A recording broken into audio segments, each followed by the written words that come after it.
லைஃப்பில் இந்த மாதிரி ஒரு பெயின்ஃபுல்லான ஒரு சுச்சுவேஷனை நான் ஃபேஸ் பண்ணதே கிடையாது. மனசு முழுக்க வலி வலி மட்டும்தான். இந்த சுற்றுப்பயணத்தில் என்னென்ன மக்கள் பார்க்க வராங்க, அதுக்கு ஒரே ஒரு காரணம் தான், அவங்க என் மேலே வச்சிருக்கிற அன்பும் பாசம். அந்த அன்புக்கும் பாசத்துக்கும் நான் எப்பவும் கடமைப்பட்டிருக்கிறேன். அதனால தான் இந்த சுற்றுப்பயணத்தில் மற்ற எல்லா விஷயங்களையும் தாண்டி மக்களுடைய சேஃப்டி, அதில் எந்த காம்ப்ரமைஸும் பண்ணிடக்கூடாதுன்றதுக்காக தான் அது என் மனசில் ரொம்ப ஆழமாக இருக்கும் அந்த எண்ணம். அதனால தான் இந்த அரசியல் காரணங்கள் எல்லாத்தையும் தவிர்த்துட்டு ஒதுக்கி வச்சுட்டு மக்களுடைய சேஃப்டி மட்டும் மைண்டில் வச்சுக்கிட்டு அதுக்கான இடங்களை சூஸ் பண்ணுறது, அதுக்கான இடங்களை பார்த்து பெர்மிஷன் கேட்குறது, போலீஸ் டிபார்ட்மெண்ட்டில் அதை ரிக்வெஸ்ட் பண்ணி கேட்போம். ஆனால் நடக்கக்கூடாதது நடந்துருச்சு. ஆனால் மனுஷன் தானே, அந்த நேரத்தில் அத்தனை பேர் பாதிக்கப்பட்டு இருக்கும்போது எப்படி அந்த ஊரை விட்டுட்டு என்னால் கிளம்பி வர முடியும்?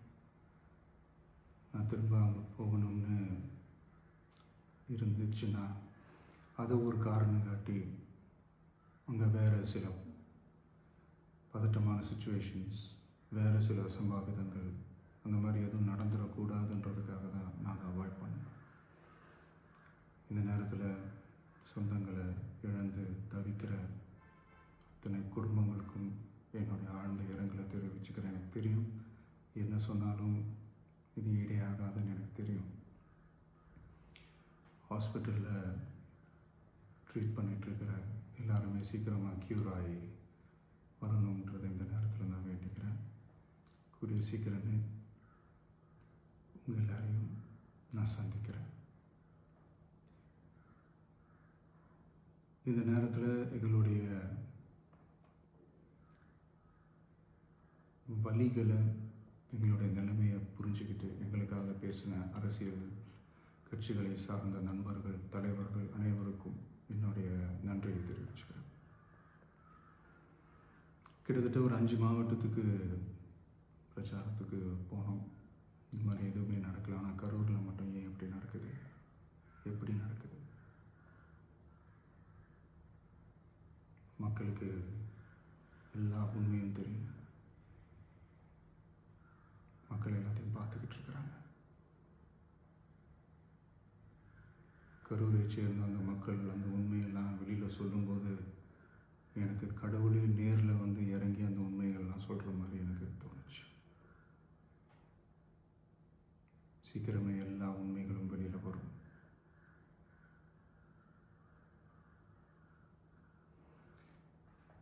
எங்களுக்கு தரப்பட்ட இடத்துல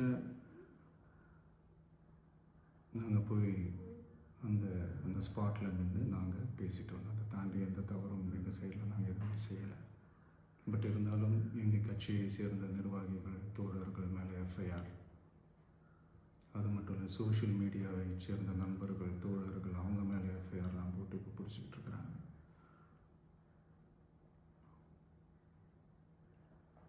சிஎம் சார், உங்களுக்கு ஏதாவது இந்த பழி வாங்கணும் அப்படின்ற எண்ணம் ஏதாவது இருந்துச்சுன்னா என்ன வேணாலும் பண்ணுங்க. அவங்க மேலே கை வைக்காதீங்க. நான் ஒன்று வீட்டில் இருப்பேன், இல்லை நான் ஆஃபீஸில் இருப்பேன். என்ன வேணாலும் செய்யுங்க.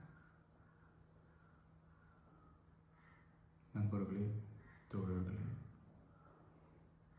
நம்மளோட அரசியல் பயணம் இன்னும் ஸ்ட்ராங்காக, இன்னும் தைரியத்தோடு